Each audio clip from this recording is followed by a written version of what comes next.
Hey everyone, welcome to the Thursday/Friday/Saturday audio edition of the Whitfield Report podcast. I'm your host, Sam Whitfield, recording this live or pre-recording this from the NGC studios here in South Florida. So, it's been a couple days since I've done a podcast or since I've updated the feed, and I apologize for that. My schedule has been a little weird for the past couple weeks. Immediately after I got back from YaleCon Memphis, I had a project for a summer class that I've been taking in school that I had to dive into immediately, or rather finish it up. I'm glad to say I did finish that project up, and then immediately after that I've kind of been in the final stages of finals, I guess, for this summer class. I have done some live streams on the YouTube channel this week. Again, unfortunately, Owen Benjamin stuff keeps coming up, which I will get into a little bit this episode. Not much, but I'll kind of explain it a little bit more towards the end. But long story short, I've done live streams, and none of the streams from YouTube that I've done this week have downloaded successfully for me to convert to audio files. I don't know why. I did do a Thursday episode, but it just didn't convert to audio. So I wanted to do an audio exclusive podcast anyway, so this is the Thursday/Friday /first Saturday show, depending on when you're listening to this. So I know this is a bit of a long introduction, and I apologize. But the topic of this week's show, as you can tell from the title, is the introduction to Conservatarianism.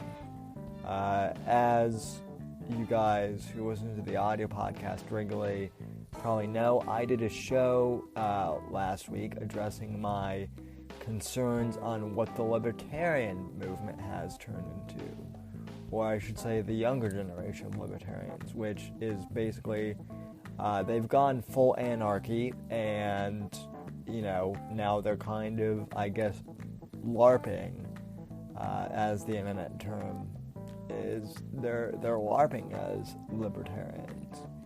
And I know that with like Murray Rothbard and whatnot, there have always been, somewhat anarchical elements within libertarianism. But I mean, a lot of these kids want to take it into,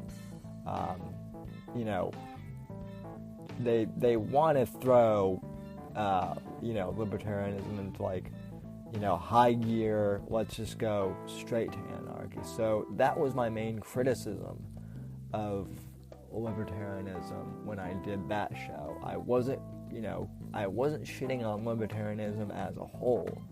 I think a lot of people misunderstood that based on some of the feedback I got on last week's episode. But then I also got a lot of positive feedback from this episode, including a voicemail from a friend of the show and fan of the audio podcast, Ray Eaton, who hosts the Eye on the Empire /Ion 2020 podcast. He left me a great voicemail, a couple days ago regarding the most recent episode. And so I want to go ahead and play this voicemail from Ray and, and respond to it and then kick off the show. So like I said, tonight's topic is going to be, what is Conservatarianism as I, define it. So that'll be tonight's show. Let's get the show started off with Ray Eaton's voicemail. I usually say voicemails when I get them for the end of the show. But in this case, because we're talking about libertarianism and conservatarianism, as I, like to phrase it, we'll start off with this voicemail. So here's the voicemail from Ray Eaton, friend of the show. So let's listen in. Ray, thanks for calling.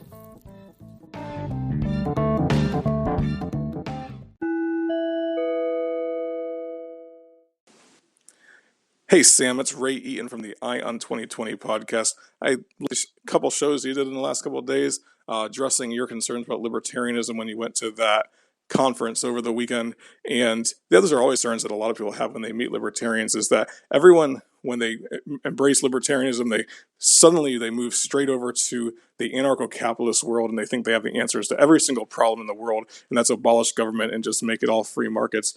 And to me, I've always felt like you need to have a progression towards it. Let's get to the point where we're arguing about ending the police force and so forth, but we're nowhere even close to that right now. We have a lot more things to worry about, like abolishing the foreign interventions and all the stuff that was going on overseas. But yeah, you're right.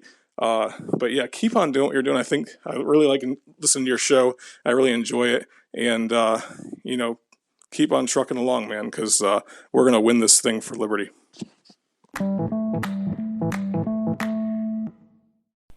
So thank you once again to Ray Eaton, who hosts Ion 2020, Ion the Empire. Ray is one of the few libertarians who I feel gets it. And he and I are actually pretty close aligned as far as libertarian goes. Again, I would identify myself as a conservatarian, but I guess conservatarianism could kind of be, like I said in previous episodes, a hybrid of, conservatarianism, of conservatism and libertarianism. So yeah, one of my biggest issue with libertarians, as I stated last week, it's not even with libertarians themselves per se, it's with this younger generation who calls themselves libertarians, but really they're either anarcho-capitalists or just pure anarchists. As I've said before, anarchy and communism are very much the same, right? In the sense that communism sounds great on paper. It works on paper, and it works in an idealistic world. But when it's applied, it becomes tyrannical. See, for example, Russia and China. Anarchy is the same way. Works good on paper, but anarchy will never work in its pure form. Governments will always be established because that's how human beings, operate at our base levels. Where at the end of the day, we are somewhat tribal. Joe Rogan is right about that. And whether or not you believe in the Bible or, Christianity or whatever religion, or if you don't believe, humans are just that way. So anarchy will never work just because it goes against human nature. What we have in America, or what we used to have at the founding of America, which was a democratic republic, was and still is, in my opinion, the best form of government. government was supposed to be small and limited, and that's the way it still should be. So, and the strain of libertarianism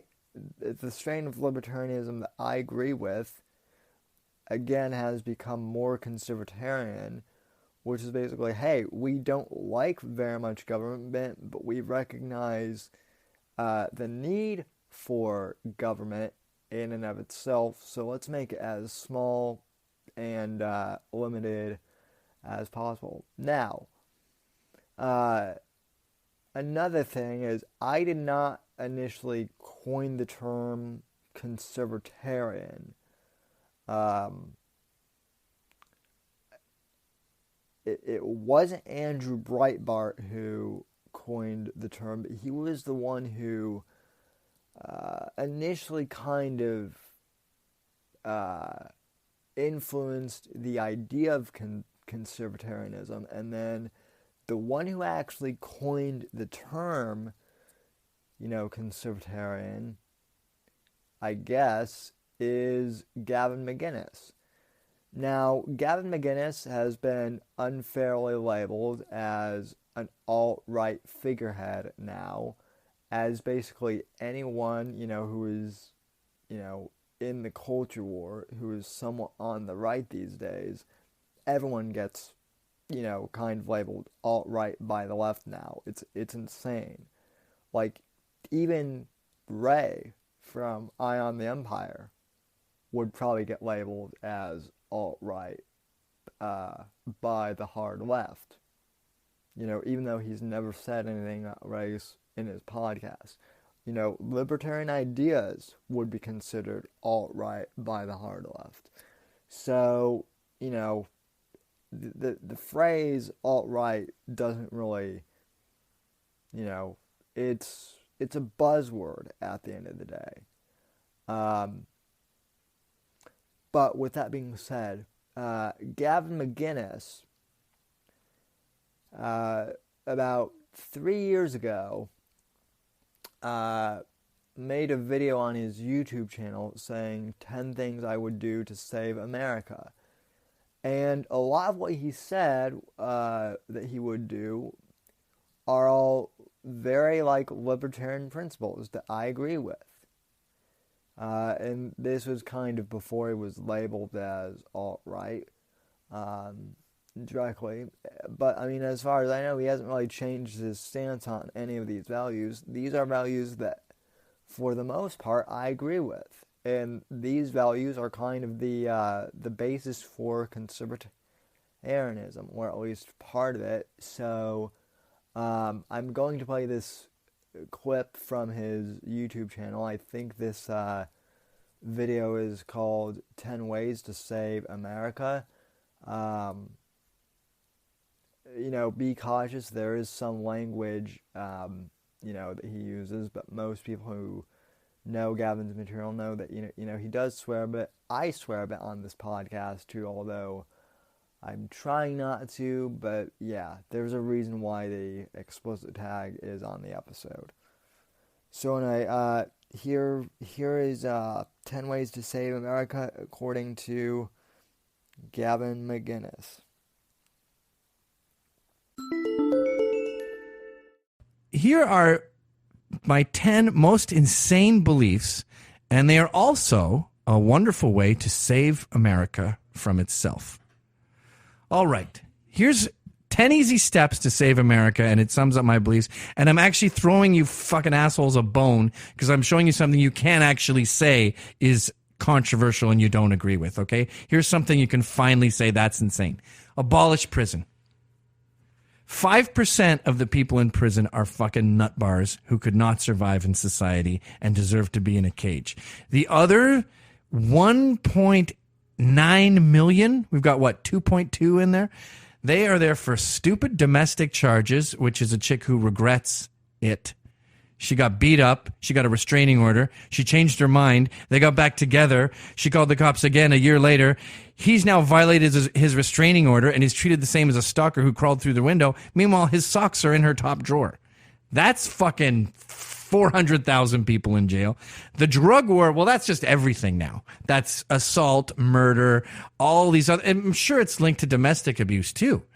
Stop incentivizing drug use and you stop having drug arrests.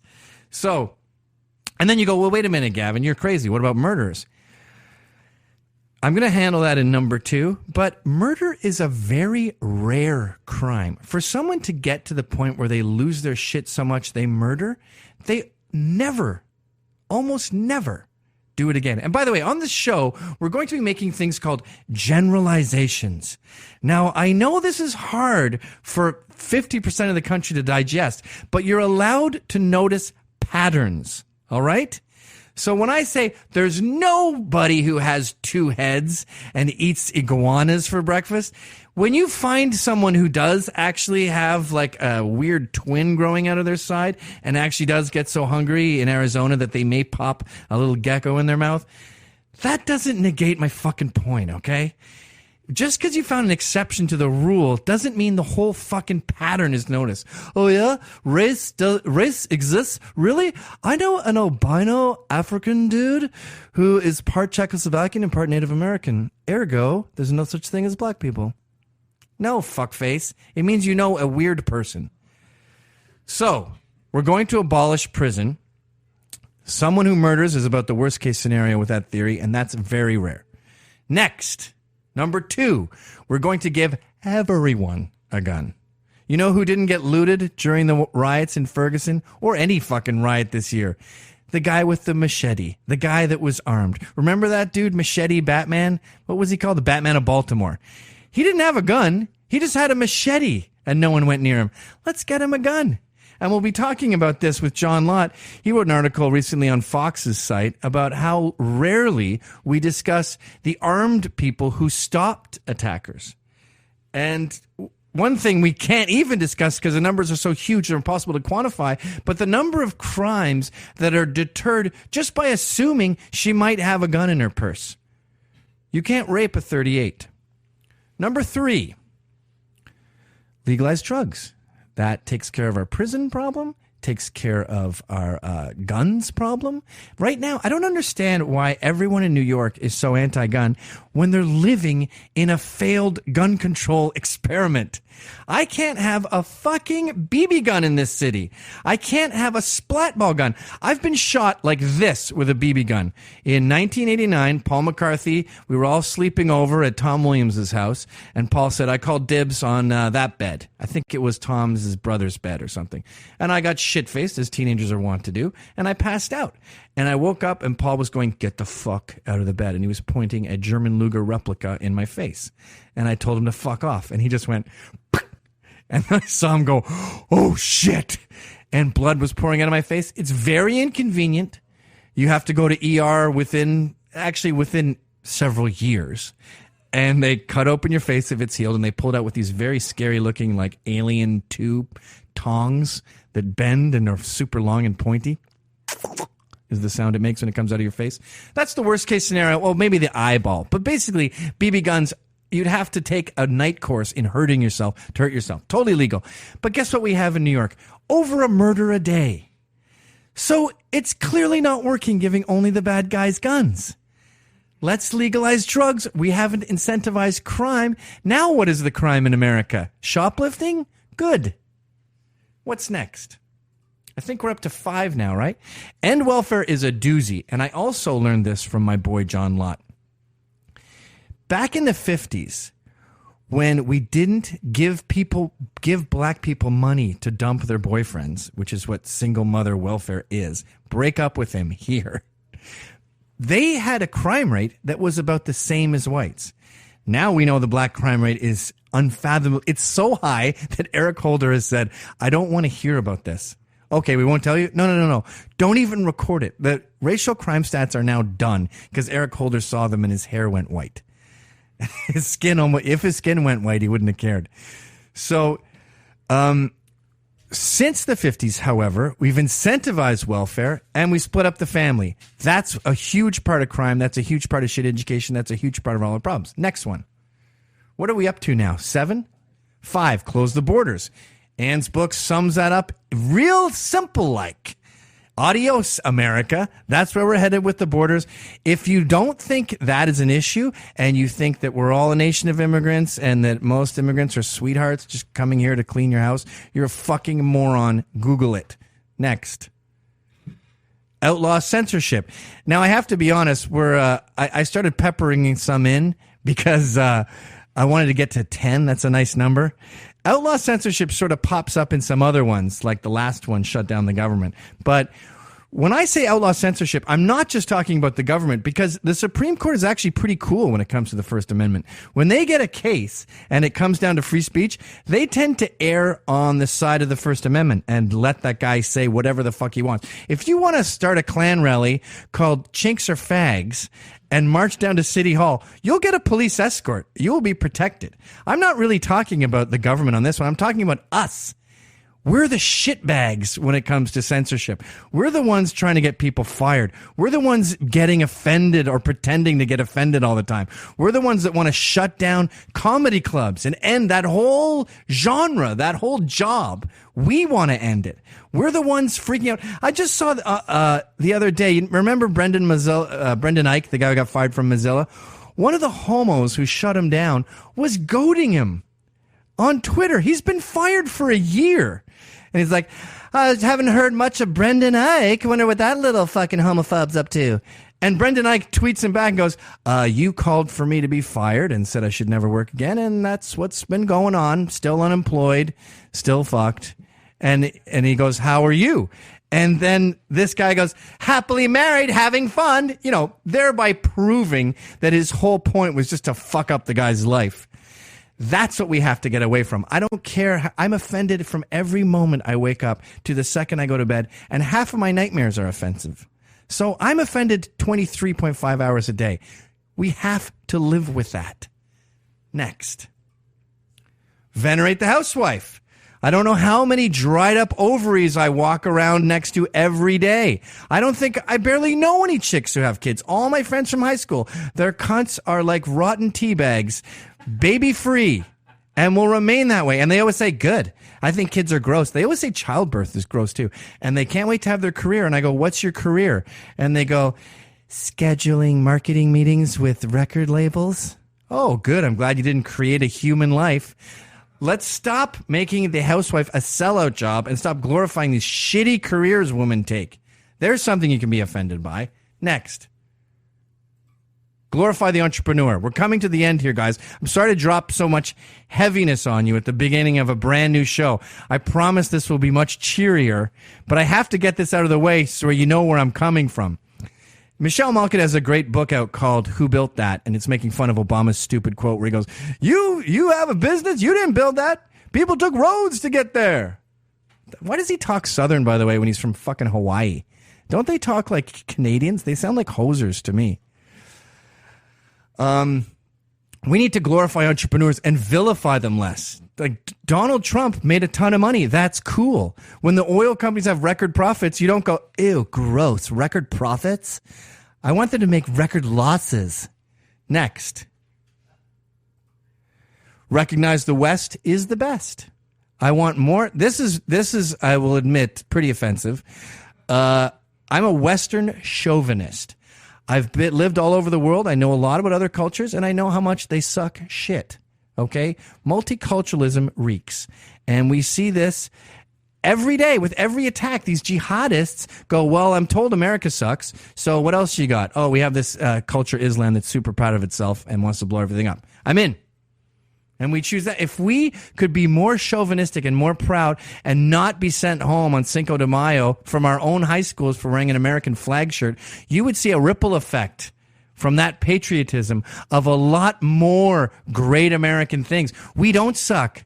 We didn't start slavery. We ended it. Let's be a little more smug. Last, shut down the government. All I can think of when people say that is roads. And I don't know where we got this idea that roads are free. When I go upstate, I end up spending about $40 fucking on my Easy Pass. They seem pretty privatized to me. So say we have a few more potholes, which I don't think will happen. We don't need them for anything.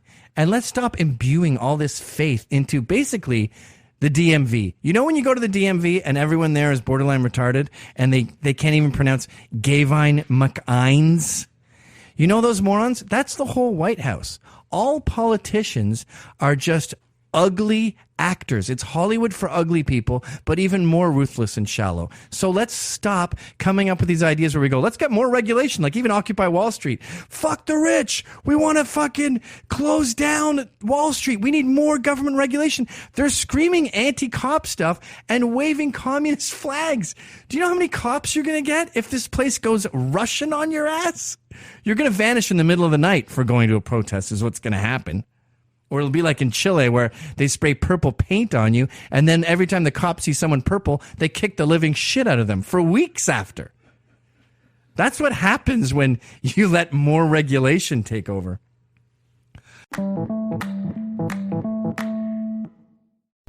Okay, so I realized that clip that I played of Gavin was a bit long-winded.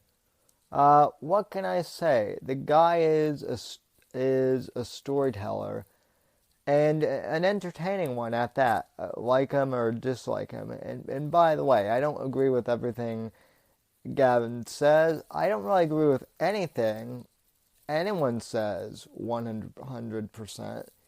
On the right or the left, or even centered. I'm my own guy. I mean, I lean more to the right, but like I said, I don't think you should agree with anyone 100% of the time. In fact, that's not human nature. But I would say, out of those 10 things, I mean, I agree with, like, the vast majority of them. And I would say that a lot of what Gavin said in that clip is pretty close to what I agree with a lot of libertarians on. Namely, the fact that we need to abolish prisons or work towards that. Maybe not abolish them, completely, like, as far as, like, local, lockups, like county jails, and like at like a certain point maybe state penitentiaries to a certain extent, like for more severe crimes. But like Gavin said, the vast majority of people who are imprisoned now are imprisoned for for minor things: drug possession, prostitution, harmless offenses, and a lot of minorities, or quote-unquote minorities. I don't really like to use the term minorities either, because I don't really believe people are people. I don't really believe in, like, minorities or, superiority, if that makes sense. I'm not a supremacist, and I'm not a minority guy either. People are people. But for this case, I will refer to the vernacular. Prison does affect minorities, in a negative way. And that is one thing that I think libertarians really do need to give Trump credit for. Trump is the most libertarian president we've had on a lot of things, but I would say, arguably, one of the things that he has really done well that I agree with is he met with Kanye West and Kim Kardashian and Sylvester Stallone and Frank Stallone, and they all talked about comprehensive prison reform, and he actually got a couple of African Americans released from prison because of this prison reform. So there was actually real comprehensive prison reform under Trump. Yes, I realize that he's a statist, somewhat. I realize that, there are a lot of libertarians who don't like Trump. Now, I am a MAGA guy. I'm not like a MAGA guy where I think everything Trump does is awesome and wonderful. I can criticize Trump. But like, if you had to put me in the camp of, liking Trump versus disliking Trump, I like Trump.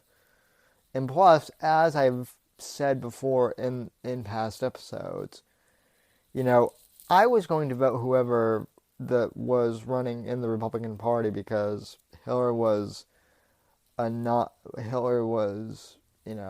had to be stopped. I would have voted for Jeb. I would have gritted my teeth doing it, but I would have done it if it would have meant stopping Hillary. Anyway, so getting back, prison reform was a big thing. Maybe one day we'll get to total prison abolishment. It's not going to happen overnight, but I definitely think prison reform is a big step towards libertarianism. I also agree with Gavin heavily on the idea that I want everyone armed. And everyone who is like a gun control proponent is like, Sam, are you crazy? It would be the wild, goddamn West out there. People would be shooting each other non-stop over, over minor, stuff. It would be the purge every single day out there. I don't necessarily know if that would be true. That's the other thing, and this doesn't really relate to, I guess, politics or whatever. I guess it does, but we need to shut down Big Pharma's influence on people, and we do need to recognize, in regards to the gun issue in America, in regards to the shooting issue here in America, we do need to recognize that we don't have a gun problem in America. We have a mental health issue more so in America.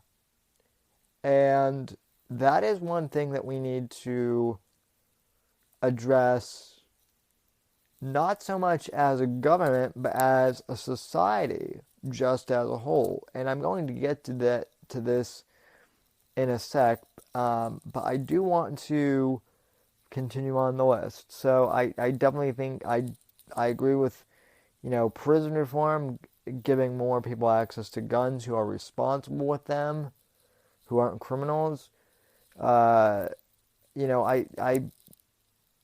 believe in, basically like stripping down the government to its, bare bones kind of. Now, in regards to welfare, a lot of libertarians are going to disagree with me on this, even classical libertarians. I don't necessarily like the idea of welfare, okay? And believe me, there are flagrant abuses of welfare out there. I believe that like 80 to 95% of welfare needs to get cut. However, there are certain legitimate exceptions where I believe that government assistance and, welfare, if you want to call it that, and I'm air quoting, are still necessary. And that's mainly for people who have severe disabilities. For those of you who, don't know, I'm in a wheelchair myself, although most listeners know that.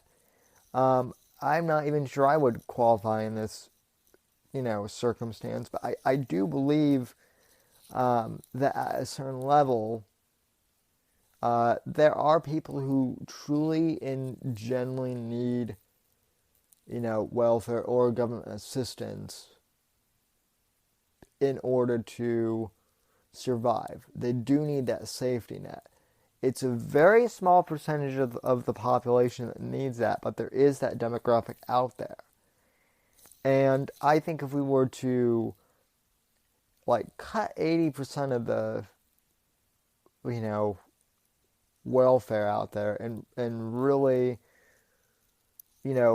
make welfare to where it's really more, for those who truly need it, I think the government could do it.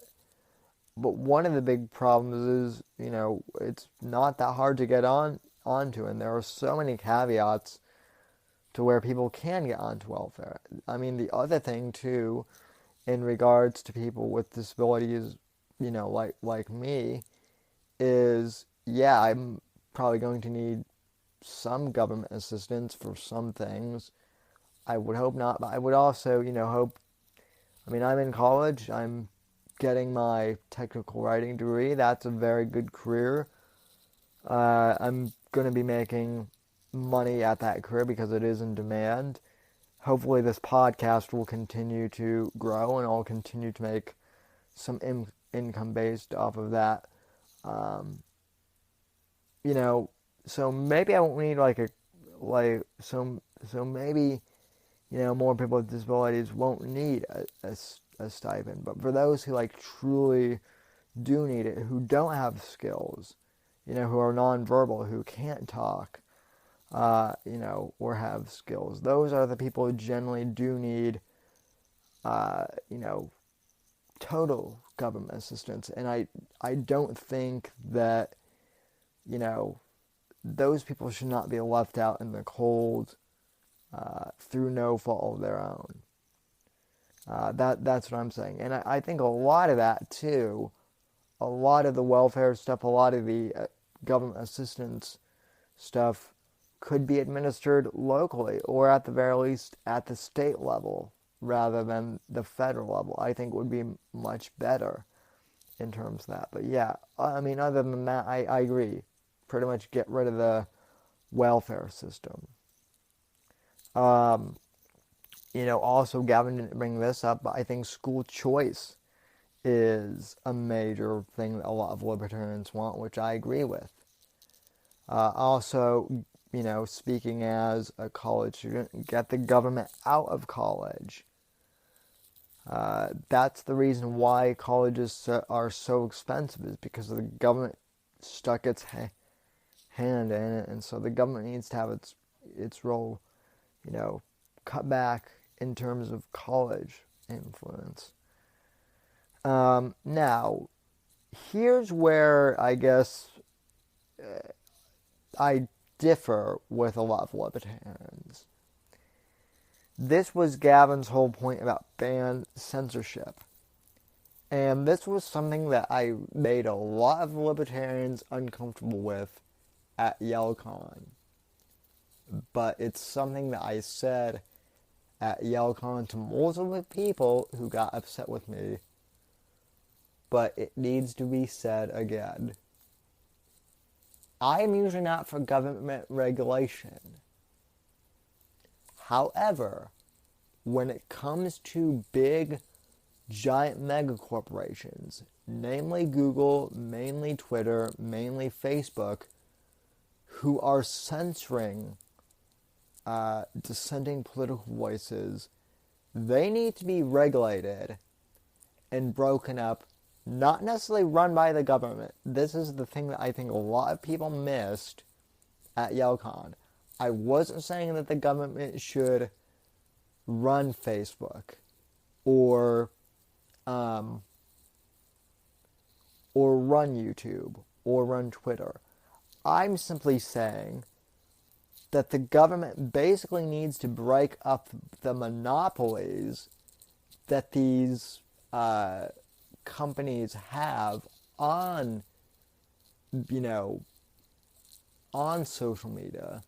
They need to break up those monopolies, and they basically need to change. I can't remember exactly what the exact coding is, but basically there's some exemption where they operate like as a publisher, or no, I'm sorry, that like Facebook and Twitter, they currently operate as platforms as opposed to publishers. So it basically makes it so it's harder for people to sue them because they're not responsible for the content on their platform.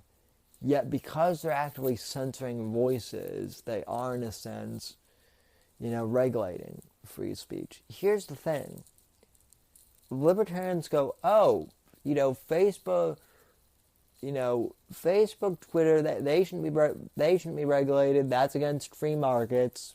If people are allowed to, start up alternative platforms, and it should be competition based.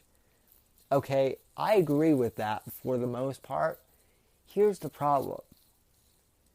In terms of technology, and especially when it comes to speech, I wouldn't exactly say that when we have mega platforms like Facebook and like Twitter, I wouldn't exactly say we're in a quote-unquote free market system. More like we're in a monopoly-based system. I mean, sure, yeah, people can create alternative platforms, but the thing of it is Facebook and Twitter and Google have so much of a monopoly on the web now that it's basically impossible for smaller companies to get any sort of footing. So it's not really a free market per se if the competition has a monopoly. And before the libertarians freak out and say, oh my God, he's against free markets, and, he wants the government to regulate Facebook, and, again, I'm not advocating complete government control of Facebook, or any of the social media platforms, but I'm simply just saying, let's break up the monopoly. Teddy Roosevelt, who I know wasn't a libertarian, but Teddy Roosevelt basically broke up Big Steel and broke up, the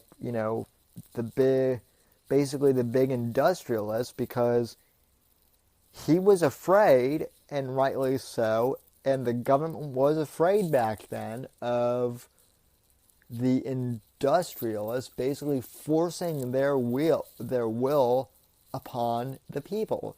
See, this is where I go to libertarianism.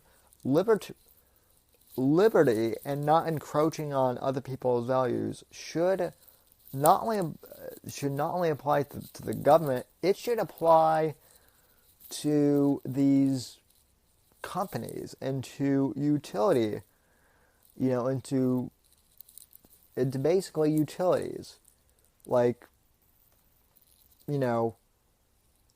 when Facebook basically says that I can't post about Alex Jones, and I'm not even a fan of Alex Jones, but I'm just leaving this as an example. When Facebook says that I can't post about Alex Jones because it's too controversial and it violates their their hate speech, or their community standards, they are encroaching on my rights as well, right?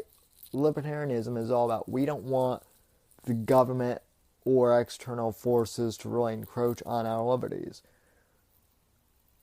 Big corporations like Facebook do encroach on your liberties, and they censor, differing opinions from that. And it's not just conservatives, and it's not just libertarians. They censor, liberals who aren't even on the same, stream of leftism as they are. So basically, social media needs to get back to just acting as a platform.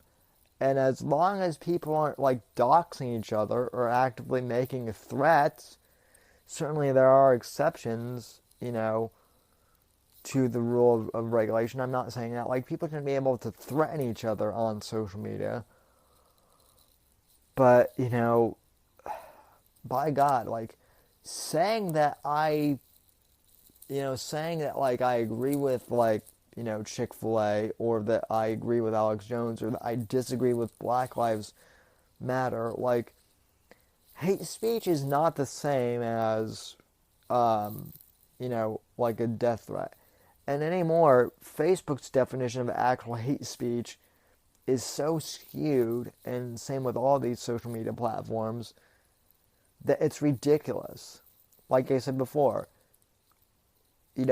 like, I'm moderate in the way I talk compared to, like, a lot of, voices on the new right. Like, so is Ray, but yet, because Ray and I are both simply advocating for, smaller government and more liberty, that in and of itself could be considered a radical and dangerous viewpoint by Facebook. It's not, but it could be considered one.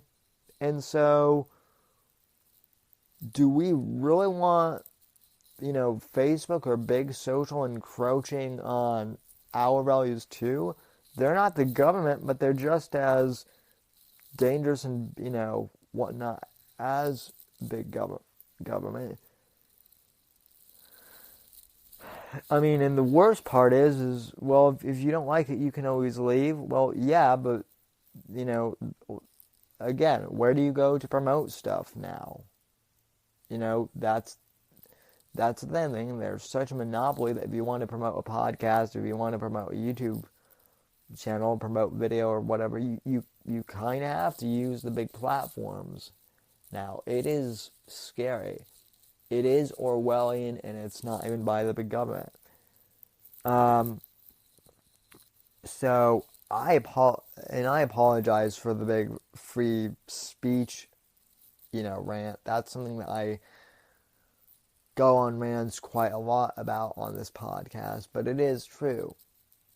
Free speech is a big issue. The last point I want to make about this is either the libertarians and the conservatives alike, either we can choose to take action and use and flex our role in the government in terms of social media regulation, or the left is going to do it. One way or the other, social media is going to get regulated. It's coming down the pike, whether people like it or not. So, in terms of social media regulation, do we simply want to say that the government,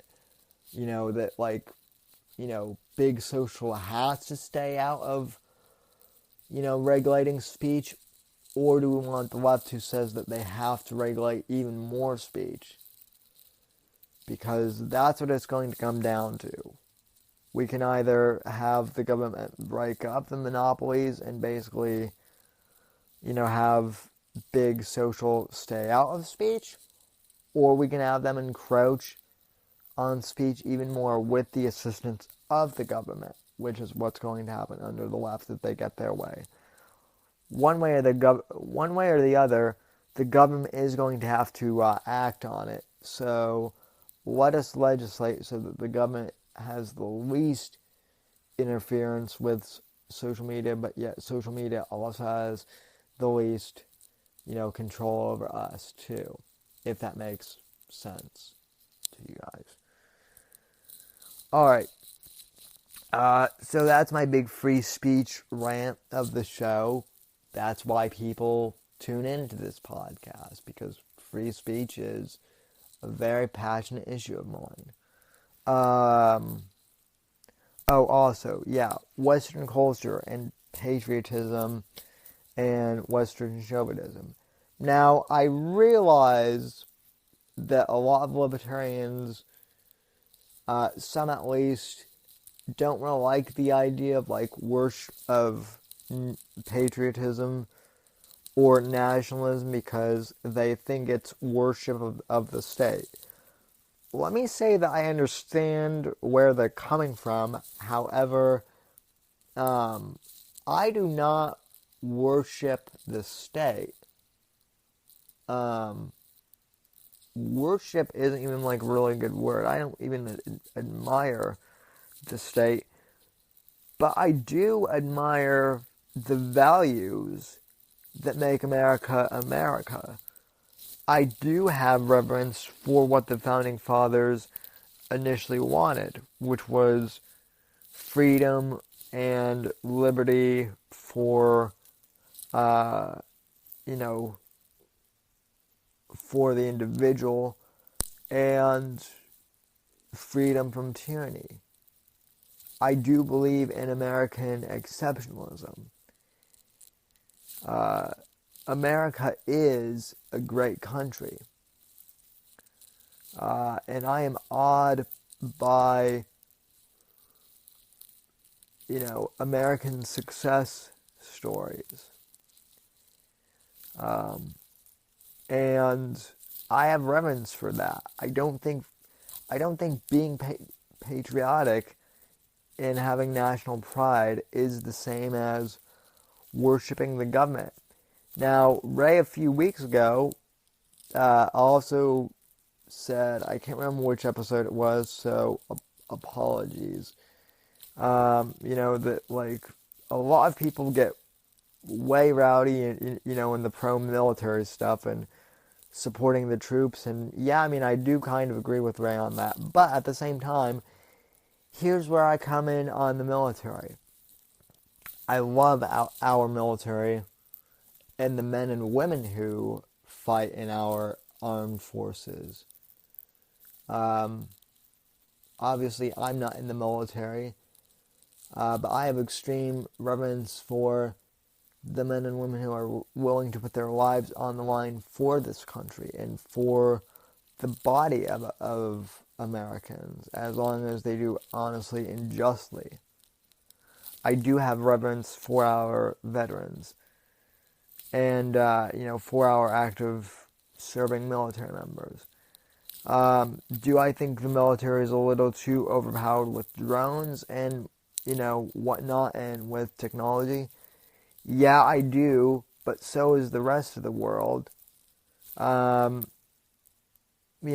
So, like, if in my ideal worldview, like, all of the militaries across the world would not be overpowered. Well, in my ideal worldview, we wouldn't, no one would need, really, a military. That's, utopian. But here's where I basically stand with the military. I do agree with a lot of libertarians and a lot of, conservatives. We need to end the ridiculous interventionist foreign wars. We really do need to end that. That's going to be a huge push. And that's something that a lot of conservatives and libertarians alike are, really in agreement on, is that these foreign wars are ridiculous. A lot of them are unnecessary and unjust.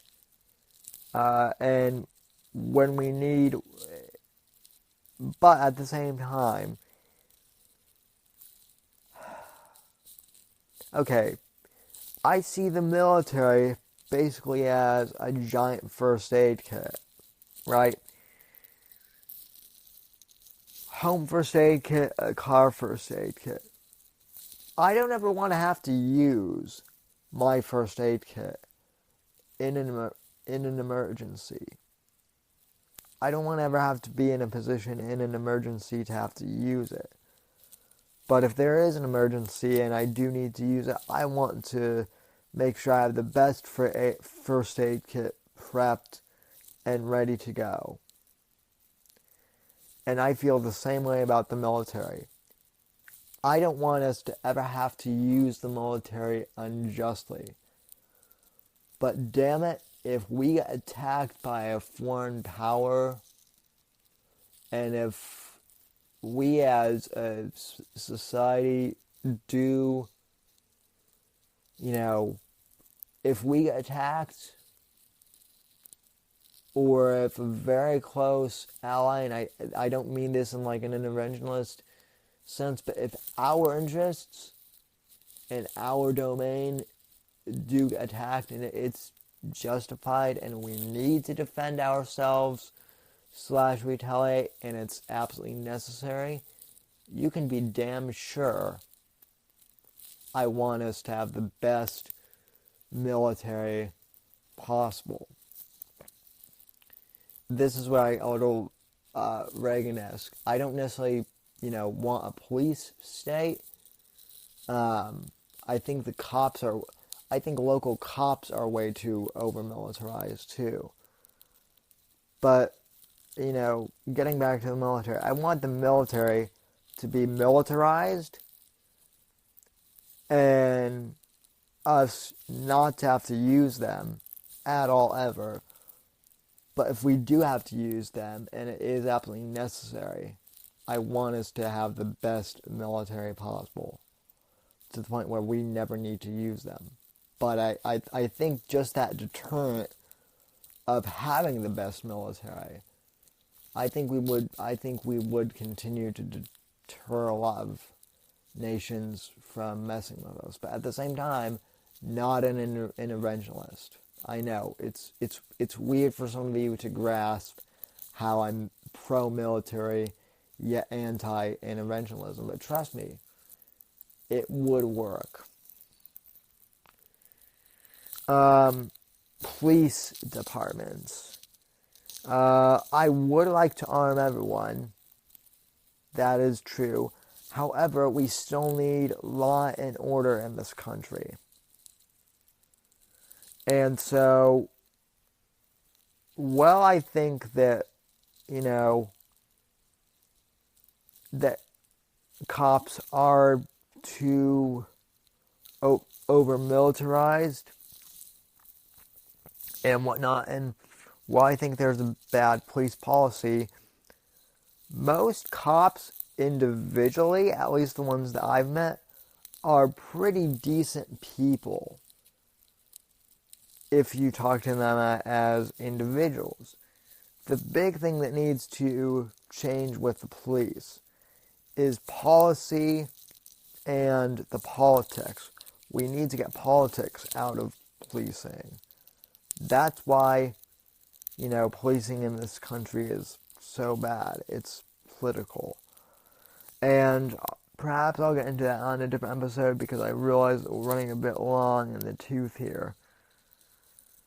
But, I'm pro-cop, but let's demilitarize the cops. And, make law enforcement more local again. I do think body cams are necessary too. And, as Ron Paul says, let's end the Fed and end the Federal Reserve too. So, there you go. I guess I am more libertarian than some people give me credit for. I also do believe, as Gavin said, I'm pro-entrepreneur. I do appreciate Western values too. And I think libertarians need to get involved in the culture war too. As Andrew Breitbart said, politics is downstream from culture. And so when all these libertarians, when all they want to talk about is economics, that's all well and good. But, economics for libertarians and for people on the right is kind of like, for quote-unquote science for liberals on the left. The left treats science as a religion, the right and the libertarians treat economics as a religion on the right. Neither of them are. They're economics and science are both systems for metrics, not value systems, and not morality systems. We'll get into that more in a future episode. But basically, I think this episode does a pretty good job of, at least this was kind of my crash course into what conservatarianism is, and kind of my worldview, my pragmatic worldview as it may be. I certainly don't have all the answers. I would certainly love to talk to more, libertarians, conservatarians, straight conservatives, anarchists, anarcho-capitalists. I'm happy to talk to Rothbardians. Anyone. I mean, I've already spoken to alt-right people, not happily, but I've done it. So that's the other thing, is we just need to continue having a dialogue with people. And that's the way we'll continue to move things forward. And I believe that that's the way the liberty movement will continue to, gain traction, is if we have a dialogue about these issues, which is what this podcast is all about. And, as I said before, I did an entire episode Thursday, once again, on the Owen Benjamin thing. And for those, who, I've